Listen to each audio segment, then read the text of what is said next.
सुना है उसकी मम्मी हमेशा पैसे देकर मामला रफा दफा कर देती हैं। उसके आसपास हमेशा लड़कियों का मेला लगा रहता था। यह देखकर मेरी आंखें खुली की खुली रह गईं। उसकी मम्मी से अपना मामला रफा जो कराने के लिए मैंने उसे पटाने का फैसला किया। मैंने जानबूझकर ऐसा माहौल बनाया जैसे हम दोनों डेटिंग कर रहे हों। उसकी मम्मी इस जाल में फंस गई और उन्होंने मुझसे कहा कि पैसे लो और उनकी बेटी से दूर रहो। इसके बाद जब मैंने कुछ समय के लिए कॉलेज के पास आना जाना कम कर दिया तो उसकी मम्मी बहुत खुश हुई और मुझे बाकी का पेमेंट भी करना चाहती थी। लेकिन जैसे ही मैं बैंक कार्ड लेने गया, अचानक मेरा हाथ शंबद्दू ने पकड़ लिया। उसने मुझसे पूछा कि अचानक तुमने मेरा पीछा करना क्यों छोड़ दिया? फ़ुआंगतू, तुम्हारी हिम्मत कैसे हुई मुझे धोखा देने की? क्या तुम अपनी जिंदगी से हाथ धोना चाहते हो? टी रूम में उन्होंने चुपके से बैंक कार्ड एक सुनहरे बालों वाले लड़के के सामने सरका दिया। ये पैसे लो और मेरी बेटी से दूर हो जाओ। सुनहरे बालों वाले लड़के ने सिर उठाया। उसका चेहरा बिल्कुल सपाट था। आंटी, आपको क्या लगता है कि पैसा बद्दू के लिए मेरे प्यार को मिटा सकता है? अगर तुम मेरी बेटी के पीछे पड़े रहे तो मैं तुम्हें इस दुनिया से गायब कर दूंगी। सुनहरे बालों वाला लड़का सन्न रह गया। फिर उसने झपट कर बैंक कार्ड उठा लिया। मैं अभी जाता हूँ, इतना कहकर वह बिना पीछे मुड़े भाग गया। मैं चाय की ट्रे पकड़े बगल में खड़ा था। उत्साह से मेरे हाथ कांप रहे थे। सिर्फ 2 लाइनें बोलने के लिए हाथ में 50 लाख आ गए। मैंने नीचे झुककर अपने शरीर पर मौजूद यूनिफॉर्म को देखा। इंटर्नशिप की सैलरी सिर्फ 200 थी। हफ्ते में 3 बार, हर बार 3 घंटे, महीने के सिर्फ 8000 युआन। लोग सिर्फ मुंह खोलकर फाइनेंशियल फ्रीडम पा लेते हैं। मैं अब काम क्यों करूं? मैं गहरी सोच में डूब गया। कॉलेज वापस आने के बाद मैंने तुरंत फाइनेंस डिपार्टमेंट की टेक्स्ट बुक डाउनलोड की और खुद को तैयार करना शुरू कर दिया। आखिरकार मैंने एक लेटर पैड खरीदा और शंबद्दू के लिए एक लव लेटर लिखा। मैंने लिखा कि मुझे उससे पहली नजर में प्यार हो गया है, ऐसा प्यार जिसे कंट्रोल करना नामुमकिन है। इसके लिए मैंने ढेर सारी लव पोएम्स भी कॉपी की। इस फीलिंग को और गहरा करने के लिए लिखने के बाद मैं उसे ढूंढने के लिए सीधे उसकी क्लास में गया। मुझे खुद पर पूरा भरोसा था। आखिर शंबद्दू के पीछे पड़कर उसकी मम्मी से अपने चेहरे पर 50 लाख का कार्ड ही तो खवाना था। ये काम तो मुझे अच्छे से आता था। क्लास में पहुंचते ही मैंने शंबद्दू को तुरंत पहचान लिया। वह खिड़की के पास आखिरी कुछ लाइनों में बैठा था। उसके आसपास उसके रूममेट्स थे जो सभी अमीर घर की लड़कियां थीं। इस समय वे सब सीरियस होकर गेम खेल रहे थे। मैं सीधे जाकर शंबद्दू के बगल में बैठ गया। उसने अपने बिजी शेड्यूल से थोड़ा वक्त निकालकर मेरी तरफ देखा। उसकी आंखें इतनी तेज थीं जैसे उसकी टेरिटरी में किसी ने घुसपैठ कर दी हो। मेरा दिल तेजी से धड़कने लगा। मैंने खुद को चीयर किया। शंबद्दू, तुम फिक्र मत करो, मैं तुम्हारा पीछा आसानी से नहीं छोड़ने वाला। क्लासमेट, यहाँ कोई बैठा तो नहीं है? उसने मेरी तरफ ध्यान नहीं दिया और गेम खेलता रहा। मैंने इसे उसकी हाँ समझा और अपनी जैकेट उतारकर बगल में बैठ गया। इस दौरान मैंने अनजाने में अपने एब्स भी थोड़े फ्लॉन्ट कर दिए। फिर उसके कान के पास अपना इंट्रोडक्शन दिया। फ़ुआंगतू, लॉ डिपार्टमेंट, सेकंड ईयर। वह बर्फ की तरह ठंडा था। मेरी बातों पर उसकी कोई रिएक्शन नहीं थी, लेकिन आस-पास के लोग चोरी छिपे हमारी तरफ देखने लगे थे। उनकी आंखें अजीब थीं, जैसे वो सर्कस का कोई जोकर देख रहे हों। लेकिन मुझे कोई परवाह नहीं थी। बस यह बात उसकी मम्मी के कानों तक पहुंच जाए तो मैं कामयाब हो जाऊंगा। क्लास की घंटी बजी। उसने अपना फोन बंद किया और लेक्चर ध्यान से सुनने लगा। मैंने चुपके से लव लेटर उसकी बुक के अंदर डाल दिया। उसने मेरी तरफ एक नजर देखा, लेकिन कोई ध्यान नहीं दिया। उसने मना नहीं किया, यानी उम्मीद बाकी है। मुझे लोहा गर्म होने पर ही हथौड़ा मारना चाहिए। क्लासमेट शम, मैं तुम्हें पसंद करता हूँ। क्या तुम लॉन्ग टर्म रिलेशनशिप में यकीन करते हो? उसने अपनी भौहें उठाई और मुझे हिकारत से देखा, फिर चुपचाप थोड़ा दूर खिसक गया। बहुत बढ़िया, मुझे तुम्हारा यह कोल्ड लुक ही पसंद है। इसके बाद के कुछ समय में मैं एक साइको की तरह उसके पीछे पड़ गया। वह जहां जाता मैं उसके पीछे पीछे जाता। वह सुबह क्लास जाता तो मैं उसके लिए ब्रेकफास्ट खरीदकर उसके साथ क्लास में बैठ जाता। वह क्लास खत्म करके हॉस्टल जाता तो मैं नीचे बिल्डिंग के पास इंतजार करता। कई बार मेरी मुलाकात उसकी काम करने वाली मेड से हुई जो सामान लेने आई थी। क्या आप बद्दू के लिए सामान लेने आई है? आगे से मैं उसे दे दूंगा, आप मत आया कीजिए। उसने मेरी तरफ ध्यान नहीं दिया। मैं शंबद्दू की तरफ मुड़ा और बोला, क्या तुम्हारी फैमिली चैरिटी चलाती है? ऐसे इंसान को काम पर रखा है जो सुन नहीं सकता। शंबद्दू के रूममेट्स धीरे धीरे मेरी तरफ अट्रैक्ट होने लगे क्योंकि मैं अक्सर उनके रूम के लिए खाने पीने की चीजें खरीदता रहता था। यहाँ तक कि कैंटीन नंबर 2 से उनके लिए स्पेशल डिश भी लाता था जिसके लिए बहुत लंबी लाइन लगानी पड़ती थी। ये अमीर लड़कियां खाने के लिए बाहर नहीं जाना चाहती थी, इसलिए मुझे उनके बेडरूम में आने का स्पेशल प्रिविलेज मिल गया। कहने को तो वह बेडरूम था, लेकिन असल में पूरी मंजिल ही उनकी थी। यह सिर्फ अमीर लोगों के लिए बना एक आलीशान हॉस्टल था। उसके बाद मुझे उन्हें मनाने में 1 महीना और लगा। आगे से यहाँ की सफाई मैं देख लूंगा। यह स्टेप बहुत इंपॉर्टेंट था। मैं शंबद्दू के और करीब पहुंच गया था। हर बार जब शंबद्दू कंप्यूटर खोलकर काम करता मैं उसके बगल में बैठ जाता। वह कुछ नहीं कहता था, लेकिन मुझे वहां बैठने से मना भी नहीं करता था। मैं उसे देखता रहता और वह कंप्यूटर को देखता रहता, यह सोचकर कि बाद में उसकी मम्मी मुझे 50 लाख देकर यहाँ से भगा देंगी। मेरा दिल खुशी से झूम उठता। मैंने उससे पूछा, तुम ऐसे ही बैठे बैठे बोर नहीं होते? मुझे गाना गाना आता है, मैं तुम्हारे लिए एक गाना गाऊं? जरूरत नहीं है। तो फिर मैं तुम्हें अपनी कोई कहानी सुनाता हूँ। जरूरत नहीं है। तो फिर मैं तुम्हें अपने बारे में बताता हूँ। तुम्हें अपने लवर के बारे में जानना तो चाहिए। उसने फिर भी मना कर दिया, लेकिन मैंने परवाह नहीं की और सीधे अपनी खूबियां गिनाने लगा। मुझे लगता है कि हम दोनों एक दूसरे के लिए परफेक्ट हैं। मैं लॉ डिपार्टमेंट का हॉट बॉय हूँ, तुम फाइनेंस डिपार्टमेंट की हॉट गर्ल हो। आगे चलकर हम जहां भी जाएंगे लोग हमसे जलेंगे। तुम पूरे दिन बात नहीं करती, बहुत कोल्ड हो। मैं बात करने में बहुत अच्छा हूँ, बहुत एंथुसियास्टिक हूँ। हमारा साथ परफेक्ट कॉम्बिनेशन है। मैंने उसे अपनी लाइफ के कुछ शानदार मोमेंट्स के बारे में बताया। आखिरकार वह बर्दाश्त नहीं कर पाया और उसने अपने मुंह से 2 शब्द निकाले, चुप रहो। लेकिन जब भी मैं उससे पूछता कि क्या खाना है, वह मुझे जवाब दे देता था, हुआंग तू,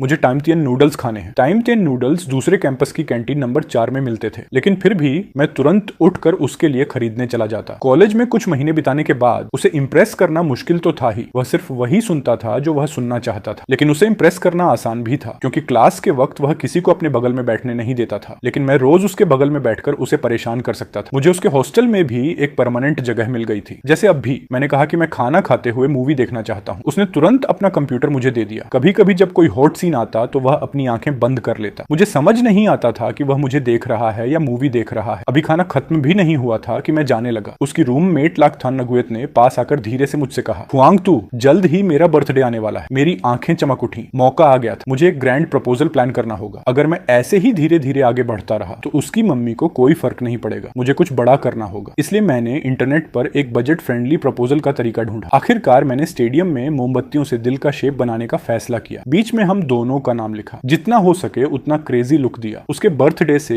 एक रात पहले मैंने लाकथान नगुएत और बाकी लोगों की मदद से शंबद्दू को स्टेडियम में बुलाया। उसने जैसे ही यह सब देखा वह तुरंत मुड़कर जाने लगा। मैं चिल्लाया, रुको, अभी एक और सरप्राइज बाकी है। उसने पीछे मुड़कर भी नहीं देखा। इसके बाद मुझे बहुत शर्मिंदगी महसूस हुई। शुक्र है कि कॉलेज के सिक्योरिटी गार्ड फायर एक्सटिंग्विशर लेकर आए और सारी मोमबत्तियां बुझा दी। मैं माफी भी मांग रहा था और उनकी मदद भी कर रहा था। अगले दिन एक अननोन नंबर से कॉल आया। मैंने फोन उठाया। सामने वाले ने खुद को मिसेज शम की सेक्रेटरी बताया। मिसेज शम मुझसे मिलना चाहती थी। मैंने तुरंत हाँ कर दी। ठीक है, मैं अभी आता हूँ। वही टी रूम था। मिसेज शम ने मुझे ऊपर से नीचे तक देखा। तो तुम ही हो जो मेरी बेटी को परेशान कर रहे हो। मैंने खुद को सच्चा आशिक दिखाने की कोशिश की। आंटी, आप ऐसा नहीं कह सकती। हम दोनों एक दूसरे से सच्चा प्यार करते हैं। कोई हमें अलग नहीं कर सकता। उन्होंने नफरत से अपनी भौहें सिकोड़ी और बैंक कार्ड आगे बढ़ा दिया। ये 50 लाख है। मेरी बेटी से दूर हो जाओ। ये देखकर मैंने अपने दिल की खुशी को छुपाया और आंखों में कुछ आंसू लाने की कोशिश की। हम दोनों एक दूसरे से सच्चा प्यार करते हैं। उसने तो मुझसे शादी करने के लिए भी कहा है। मेरी बात सुनकर मिसेस शम के चेहरे के एक्सप्रेशंस बदल गए। तुमसे शादी? अपनी औकात देखी है तुमने? क्या तुम मेरी बेटी के लायक हो? मैंने तुरंत अपना सीना तान लिया। आंटी, आप ऐसा नहीं कह सकती। आपकी बेटी मुझे पसंद करती है, इसका मतलब है कि मुझ में कुछ तो खास बात होगी। मेरी बात सुनकर वह निशब्द हो गई और उन्होंने ऑफर बढ़ा दिया। अगर तुम उससे दूर रहने और ब्रेकअप करने के लिए तैयार हो तो मैं तुम्हें बाद में 50 लाख और दूंगी। मैंने तुरंत बेचारा बनने का नाटक किया। ऐसा नहीं है कि मैं पैसों के लिए उससे दूर जा रहा हूँ, लेकिन जिस प्यार को फैमिली का सपोर्ट न मिले वह टिक नहीं सकता। आंटी, क्या हम कोई कॉन्ट्रैक्ट साइन कर सकते हैं? आपको यह क्लियर लिखना होगा कि यह पैसा एक गिफ्ट है। मिसेस शम के चेहरे पर नफरत साफ दिख रही थी। शम फैमिली ने जो एक बार दे दिया उसे वापस लेने का कोई रिवाज नहीं है। मेरी बेटी से तुरंत ब्रेकअप करो और मेरी आंखों के सामने से दफा हो जाओ। मैं खड़ा हो गया। मेरा दिल खुशी से नाच रहा था। जी बिल्कुल। फिर मैंने अपना फोन निकाला और शंबद्दू को कॉल किया। 2 रिंग के बाद किसी ने फोन उठाया। उसने सीधे बात शुरू की। आज दोपहर मुझे टाइम 10 नूडल्स खाने हैं। आवाज अभी भी उतनी ही खूबसूरत थी, लेकिन अब मेरे पास 50 लाख थे। मेरा कॉन्फिडेंस 7वें आसमान पर था। मैं फोन पर चिल्लाया, खाने के अलावा तुम्हें कुछ और सूझता है? मैं अब तुम्हें कभी परेशान नहीं करूंगा। हमारे बीच सब खत्म हो गया है। मैंने फोन काट दिया। मैंने तुरंत वीचैट से उसे डिलीट कर दिया और तेजी से वहां से निकल गया। बैंक पहुंचकर मैंने अपने सिर पर हाथ मार लिया। मैं पासवर्ड पूछना तो भूल ही गया था। मैं सोच ही रहा था कि सेक्रेटरी ने मुझे पासवर्ड का मैसेज भेज दिया। 50 लाख मिलते ही मैंने अपनी पार्ट टाइम जॉब छोड़ दी और विदेश में पढ़ाई करने की तैयारी शुरू कर दी। पहले पैसों की कमी के कारण मुझे यह प्लान रोकना पड़ा था, लेकिन अब पैसे थे तो मैंने तुरंत तैयारी शुरू कर दी। मेरे रूममेट्स ने मुझसे हैरान होकर पूछा, क्या तुम फाइनेंस डिपार्टमेंट के उस लड़के के पीछे नहीं पड़े थे? वह कोल्ड बॉय आजकल क्लास में इतना अकेला क्यों रहता है? मैं हंस पड़ा। अब मुझसे नहीं होता। मैंने गिव अप कर दिया। लेकिन मेरे गिव अप करने के बाद शंबद्दू अक्सर मेरे आसपास दिखने लगा। मैं उसे अनदेखा करके तुरंत वहां से भाग जाता था। उसकी रूममेट लाकथान नगुएत मुझसे मिलने आई। हुआंग तू,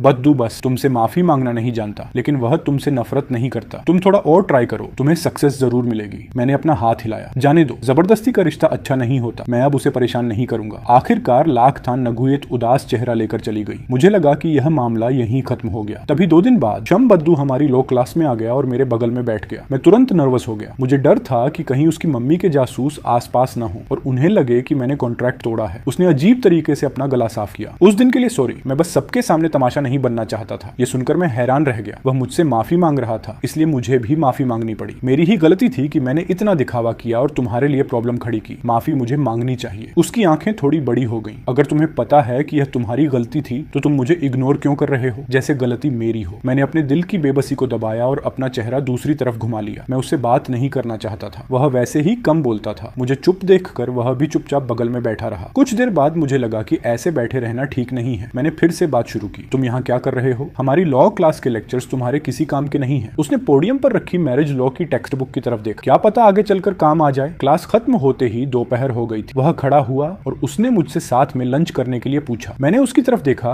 और सीधे शब्दों में कहा, सच कहूं तो मैं अब तुम्हें पसंद नहीं करता, तुम समझ रहे हो ना। मेरी बात सुनकर वह सन्न रह गया। मैंने शर्माते हुए अपना सिर खुजलाया। सॉरी हाँ। उसका चेहरा पीला पड़ गया। बिना एक शब्द बोले वह मुड़ा और चला गया। उसकी पीठ को देखते हुए मुझे ठंडा पसीना आ गया। मैंने सोचा कि जो भी हो, जब मैं विदेश से पढ़ाई करके वापस आऊंगा और बहुत सारे पैसे कमाऊंगा, तब उसकी मम्मी के पैसे लौटा दूंगा। उस बार के बाद शमबद्दू ने सच में मेरी तरफ ध्यान देना बंद कर दिया। कॉलेज में उसकी रूममेट्स भी कभी अचानक नहीं मिली और वह भी क्लास में नहीं आया। कभी कभी मुझे यह बहुत जादुई लगता था। अच्छा हुआ कि उसकी मम्मी सही समय पर आ गई, वरना उसे इंप्रेस करना इतना आसान था कि अगर मैं सच में उसे पटा लेता तो बाद में उसे और ज्यादा हर्ट करता। लेकिन 2 महीने बाद एक दिन मेरी और उसकी मुलाकात अचानक सीढ़ियों पर हो गई। मेरी आंखें अनजाने में उससे मिल गई। मैं चाहकर भी अनदेखा नहीं कर पा रहा था। उसने मुझे देखा और कोल्ड लुक देकर आगे बढ़ गया। मुझे थोड़ा गिल्टी फील हुआ, लेकिन फिर मैंने सोचा उसके पीछे कितनी लड़कियां पड़ी हैं, मेरी क्या हैसियत है। मैं तो बस एक काम करने वाला इंसान था और मैं उसके दुखी होने की फिक्र कर रहा हूँ। 1 महीना और बीत गया। मिसेस शम ने मुझे फिर से ढूंढ निकाला। वही टी रूम था। इस बार उनका रवैया थोड़ा नॉर्मल था। उन्होंने मेरी तरफ देखकर सिर हिलाया। तुमने अपना वादा निभाया। फिर उन्होंने बैंक कार्ड आगे बढ़ा दिया। ये देखकर जैसे ही मैंने अपना हाथ आगे बढ़ाया, अचानक किसी ने मेरा हाथ पकड़ लिया। वह मिसेस शम नहीं थी, बल्कि शमबद्दू था। उसने मुझे कोल्ड लुक दिया और पूछा, अचानक तुमने मेरा पीछा करना क्यों छोड़ दिया? तो असल में तुमने मेरी मम्मी से पैसे लिए थे। मिसेस शम ने यह देखा तो तुरंत मुझे एक्सपोज कर दिया। बेटा, इस लड़के के झांसे में मत आना। इसे सिर्फ पैसों से मतलब है। पहले यह इसी टी रूम में काम करता था। हर बार जब मैं तुम्हारी बहन के पीछे पड़ने वाले लड़कों को भगाती थी, ये वहीं मौजूद रहता था। मैंने देखा कि इसे लगा तुम सीधे हो, इसलिए यह तुम्हें फंसाने आ गया। ये सुनकर मैं हैरान रह गया। शमबद्दू की एक बहन भी थी और जिन लोगों को भगाया गया था वे सब उसकी बहन के दीवाने थे। और इसी पल शमबद्दू अचानक मेरे कान के पास झुका। हुआंग तू, तुम अपनी जिंदगी से हाथ धोना चाहते हो क्या? मुझे धोखा देने की हिम्मत कैसे हुई? इसके बाद मुझे मेरा बाकी का पेमेंट भी नहीं मिला और शमबद्दू मुझे खींच कर ले गया। जाने से पहले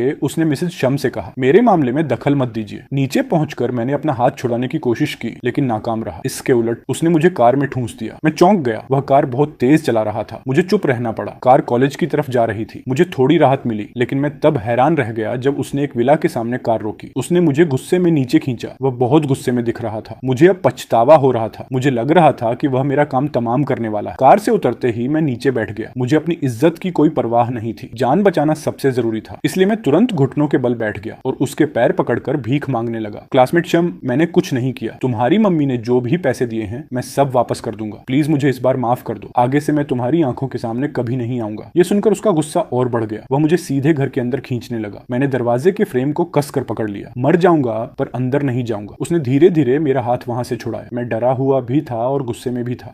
तुम आखिर चाहते क्या हो? मैंने इतने समय तक तुम्हारी इतनी सेवा की है, तुम इतने मतलबी कैसे हो सकते हो? उसने अपने दांत भींचे। तुम्हारी हिम्मत कैसे हुई इस बात का जिक्र करने की? पहले क्या तुमने खुद मुझे परेशान नहीं किया था? मैं तो बेशरम हूँ, तो तुम क्या चाहते हो? मैं तुम्हारे साथ अंदर नहीं जाऊंगा। मैंने कभी नहीं सोचा था कि एक पल के लालच की वजह से मुझे शेन बोयू इस तरह मजबूर और कंट्रोल करेगा। सोफे पर वह मेरे सामने बैठा था और उसका चेहरा बहुत डरावना और गंभीर लग रहा था। शुरू में भीख मांगने से लेकर बाद में जोर जोर से डांटने तक मेरी किसी भी बात से उसके चेहरे का एक्सप्रेशन बिल्कुल नहीं बदला। इस तरह मैं और वह पूरी दोपहर एक दूसरे को घूरते रहे। आखिरकार मैं और बर्दाश्त नहीं कर पाया और सोफे पर ही सो गया। जब मैं जागा तो मुझे वॉशरूम जाना था। वह अब भी वहीं बैठा था और न जाने क्या सोच रहा था। मैंने थोड़ा हिलकर देखा तो मेरे हाथ पैर बेल्ट से कसकर बंधे हुए थे। तुम मुझे कब तक इस तरह कंट्रोल करोगे? अब मुझे वॉशरूम जाना है। लेकिन उसने मेरी तरफ देखा तक नहीं। तुम अभी एक क्रिमिनल हो, फिर भी डिमांड करने की हिम्मत कर रहे हो। मैंने तुरंत इस बात का विरोध किया। तो क्या तुम्हें कोई फायदा नहीं हुआ? हर दिन तुम्हारे लिए खाना खरीदना बहुत थका देने वाला होता है और मुझे तुम्हारे रूममेट्स को भी सर्व करना पड़ता है। मैंने कहा था कि मैं तुम्हारे पैसे वापस कर दूंगा। तुम्हारे परिवार के पैसों का सुख लेने की मेरी किस्मत नहीं है। मुझे उसकी माँ की कही हुई एक बात याद आई कि उसकी एक सिस्टर भी है, जिससे मुझे तुरंत लगा कि मैंने पक्का गलत इंसान को प्रपोज किया है। अगर वह उसकी सिस्टर होती तो शायद इतनी प्रॉब्लम्स नहीं होती। मुझे एक्सप्लेन करना पड़ा। मुझे पता है कि मैंने गलत इंसान को ढूंढ लिया है। अगर मुझे पहले पता होता तो मैं तुम्हारी सिस्टर को ढूंढता। क्या मैं तुमसे सॉरी बोलूं? अगर तुम्हारा गुस्सा अभी भी शांत नहीं हुआ है तो मैं एक और सेमेस्टर तुम्हारे लिए खाना खरीद दूंगा। उसकी सिस्टर का नाम सुनते ही उसके चेहरे का एक्सप्रेशन और भी खराब हो गया। मैंने देखा कि वह उठा और धीरे धीरे मेरे पास आया। उसका चेहरा बहुत सीरियस था। तो क्या तुम सच में वैसा ही कर रहे हो जैसा मेरी माँ ने कहा था? पैसों के लिए तुमने मेरा पीछा किया। इसके अलावा शुरू में तुम मेरी सिस्टर का पीछा करने वाले थे। मैं डर से कांप उठा, लेकिन अचानक उसका मूड बदल गया और वह काफी बेहतर फील करने लगा। उसने मेरी बेल्ट खोलने में भी मदद की। मैं उसे समझ नहीं पा रहा था। रात हो चुकी थी। मैं वॉशरूम से बाहर निकला और जाने लगा। दरवाजे से बाहर निकलने से पहले मैंने मुड़कर उसे देखा। मैं जा रहा हूँ, कल तुम्हें क्या खाना है मैं तुम्हारे लिए ले आऊंगा। उन पैसों का यूज करो जो मेरी माँ ने तुम्हें दिए हैं। वह मेरी तरफ देखकर मुस्कुराया। उन्होंने तुम्हें दिए हैं, इससे मेरा कोई लेना देना नहीं है। ये पहली बार था जब मैंने उसे मुस्कुराते हुए देखा था। मुझे लगा था कि उसका चेहरा चेहरा ही ऐसा है, लेकिन जब वह मुस्कुराता है तो बहुत हैंडसम लगता है, बस थोड़ा कोल्ड लगता है। मैं अभी सोच ही रहा था और कुछ कह पाता उससे पहले ही उसने आगे कहा, मैं तुम्हारा प्रपोजल एक्सेप्ट करता हूँ, अब से तुम मेरे बॉयफ्रेंड हो। क्या तुम सरप्राइज्ड हो? यह सुनकर मैंने अपनी आंखें घुमाई और मन में सोचा, इसमें सरप्राइज कैसे, ये तो डरावना है। उसने देखा कि मैं कुछ नहीं बोल रहा हूँ तो वह पास आया, अपना हाथ मेरे कंधे पर रखा और मेरे कान में फुसफुसाया, फेंक्शू, मैं तुम्हें मुझसे पंगा लेने के लिए पछतावा कराऊंगा। मैंने यह सुना तो कांप गया। क्या मैं रिजेक्ट कर सकता हूँ? तुम्हें क्या लगता है हमेशा के लिए यहाँ बंद रहना और मेरा बॉयफ्रेंड बनना? खुद चुन लो। आखिरकार मुझे उसका बॉयफ्रेंड बनने के लिए हाँ कहना ही पड़ा। वह इतना हैंडसम है, किसका नुकसान होगा यह तो वक्त ही बताएगा। लेकिन मैंने शेन बोयू की बेशर्मी को कम आंका था। कॉलेज वापस आने के बाद वह सरेआम मुझे हर जगह अपने साथ ले जाने लगा। सब लोग हमें बहुत हैरानी से देखते थे। उसकी डिमांड्स पहले से भी ज्यादा हो गई थी। जैसे ही मेरी कोई क्लास नहीं होती थी वह तुरंत मुझे बुला लेता था। शुरू में मैंने उस पर ध्यान नहीं दिया और लाइब्रेरी में अकेले पढ़ाई करने लगा, लेकिन मेरी यह खुशी 2 दिन भी नहीं टिकी। उसने मुझे लाइब्रेरी में ही घेर लिया। वह गुस्सा नहीं हुआ, बस मुझे देखता रहा, लेकिन उसकी वह ठंडी नजर मुझे डराने के लिए काफी थी। मुझसे रहा नहीं गया और मैंने कहा, एग्जाम्स आने वाले हैं, मुझे पढ़ाई करनी है। भले ही हम बॉयफ्रेंड हैं, लेकिन हम एक दूसरे की लाइफ में दखल तो नहीं दे सकते ना। उसने सिर हिलाया और मुस्कुराते हुए एक बॉक्स खोला। बिल्कुल, अब हम लवर्स, ये तुम्हारे लिए मेरा गिफ्ट। मैंने देखा, वह एक ब्रेसलेट था। मैंने ध्यान से देखा तो उसमें पासवर्ड लगा हुआ था। मैं पैनिक हो गया और जल्दी से उसे उतारने की कोशिश करने लगा, लेकिन मैं उसे नहीं निकाल पाया। वह मुझे फिर से खींच कर ले गया। जब उसने मुझे हॉस्टल छोड़ा तो उसने सीधे सीधे वार्निंग दी, जब मैं बुलाऊं तो तुम्हें तुरंत आना होगा, नहीं तो अंजाम खुद भुगतना। मैं यह सुनकर पूरी तरह स्पीचलेस हो गया। अगले दिन उसने मुझे मैसेज करके खाना लाने को कहा। मैंने ध्यान नहीं दिया और खुद कैफेटेरिया चला गया। फिर लाइब्रेरी में सेल्फ स्टडी करने बैठ गया। जैसे ही मैं बैठा,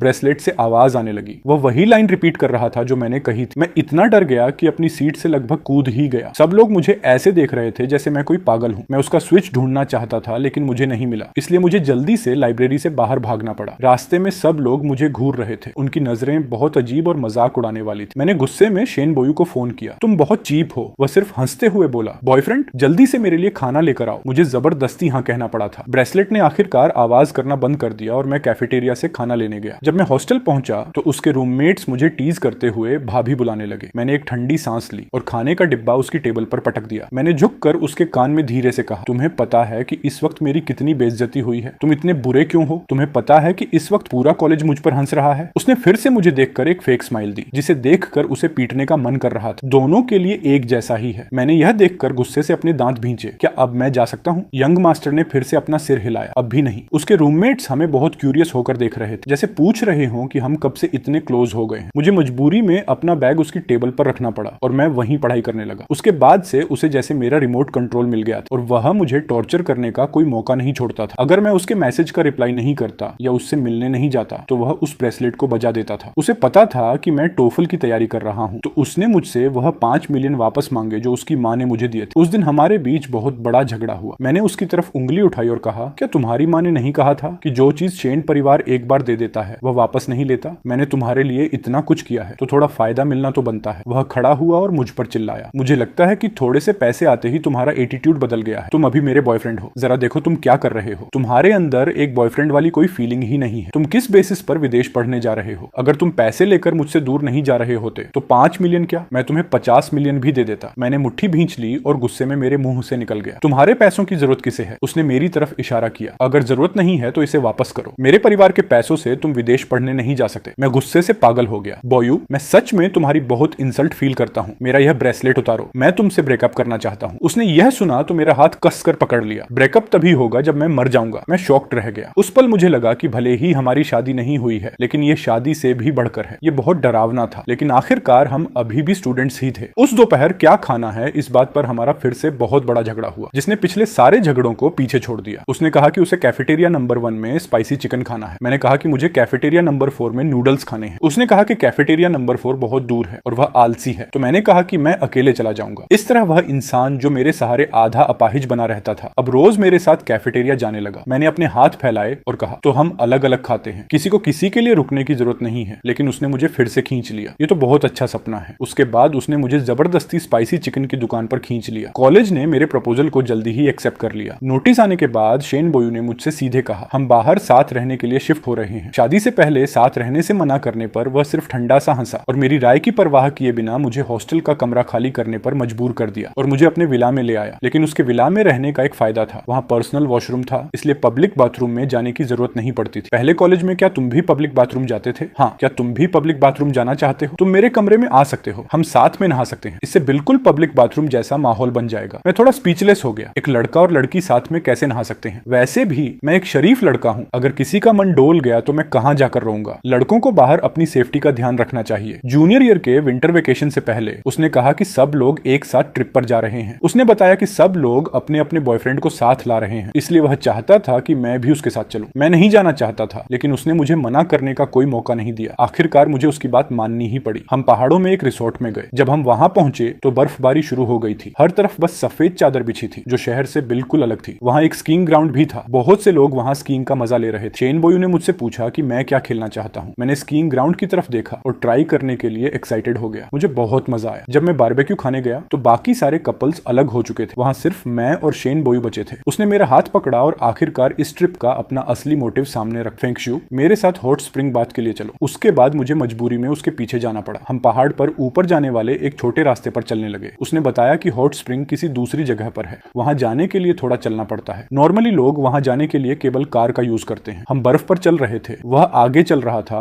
और मैं उसके पीछे पीछे चल रहा था। इस सुनसान रात में आसमान और जमीन के बीच सिर्फ हम दोनों ही थे। मैंने उसकी तरफ देखा और अपनी हंसी नहीं रोक पाया, क्योंकि मुझे अचानक रियलाइज हुआ कि हम दोनों किसी पागल की तरह लग रहे हैं। भले ही हम रोज छोटी छोटी बातों पर लड़ते हैं, फिर भी इतने समय से साथ हैं। चांद की रोशनी में हम उस छोटे रास्ते पर आगे बढ़ते रहे। क्या इस जंगल में भेड़िए हैं? इसलिए तुम्हें मेरे बिल्कुल पास चलना चाहिए। अगर तुम मुझे बचाने के चक्कर में भेड़िए के काटने से मर गए तो मैं तुम्हारी रिस्पेक्ट में 3 साल तक अकेला रहूंगा। अगर मैं तुम्हें बचाने के चक्कर में मर गया और तुमने किसी नए इंसान को ढूंढने की हिम्मत की तो मैं भूत बनकर भी तुम्हें नहीं छोड़ूंगा। प्यार का मतलब रिस्पेक्ट और ब्लेसिंग देना होता है। तुम्हारा रास्ता अभी बहुत लंबा है। जो इंसान पैसों के लिए खुद को बेच सकता है, दूसरों की फीलिंग्स के साथ खेल सकता है, वह मुझे सिखाने की हिम्मत कर रहा है कि प्यार क्या होता है। तुम पास्ट को पकड़ कर बैठे हो और उसे छोड़ते नहीं। मुझे समझ नहीं आता कि इसका क्या मतलब है। क्या यह सब तुम्हारे खुद के किए का नतीजा नहीं है? किसने कहा था तुमसे कि मुझसे पहले झूठ बोलो? हम हॉट स्प्रिंग वाली जगह पर पहुंच गए। वहां स्टाफ के अलावा और कोई नहीं था। मैंने अंदर से उठती हुई भाप को देखा तो मेरे चेहरे पर खुशी आ गई। अगले दिन जब मैं जागा तो मुझे थोड़ा एक्साइटमेंट फील हो रहा था, क्योंकि मुझे याद आया कि कल रात कमरे में लौटने के बाद शायद शेन बोयू ने मेरा ब्रेसलेट उतार दिया था। लेकिन जैसे ही मैंने अपना हाथ उठाकर देखा, मैं हैरान रह गया। ये अभी भी कलाई पर क्यों है? शेन बोयू ने बाहर से दरवाजा खोला और अंदर आया। जाग गए? तुम्हें ड्रिंक नहीं करनी चाहिए थी। अब दोपहर हो चुकी है। ये अभी भी क्यों है? मुझे कैसे पता होगा? तुम सच में बहुत मतलबी हो। ये बात काफी लंबी खिंच गई। 3rd ईयर के 2nd सेमेस्टर तक मैं बहुत बिजी हो गया, लेकिन शेन बोयू मुझसे भी ज्यादा बिजी था। वह अपनी फैमिली कंपनी में इंटर्नशिप करने लगा था। कभी कभी तो प्रोजेक्ट के चक्कर में कई दिनों तक घर नहीं आता था। इस वजह से हमारा रिलेशन पहले से बेहतर हो गया था। हमारे बीच झगड़े बहुत कम होते थे, लेकिन बाकी सब पहले जैसा ही था। जब भी टाइम मिलता हम डिसाइड करते कि कहाँ खाना खाने जाना है, लेकिन खाने पीने के अलावा हमारे पास कहीं और घूमने जाने का टाइम नहीं होता था। कभी कभी हम दोनों स्टडी रूम में होते थे। वह अपने काम में बिजी रहता और मैं अपनी पढ़ाई में। उसने अब इस बात का जिक्र करना बंद कर दिया था कि वह मुझे विदेश नहीं जाने देगा। यहाँ तक कि कभी कभी मुझे डाउट होता था कि क्या उसे पता भी है कि मैं क्या कर रहा हूँ। जैसे मुझे उसके करंट वर्क के बारे में कोई आइडिया नहीं था। 3rd ईयर के समर वेकेशन के टाइम मेरे पास थोड़ा ज्यादा वक्त होने लगा था, लेकिन वह अभी भी काम में पूरी तरह डूबा हुआ। भले ही हम साथ रह रहे थे, लेकिन मुझे फील होने लगा था कि वह मुझसे दूर होता जा रहा है। इस बात ने मुझे हैरान किया, लेकिन मैं खाली समय में अक्सर बुक्स पढ़ता था। बुक्स पढ़ने से मुझे मेंटल पीस मिलता था। काफी लंबे समय तक मैं अपने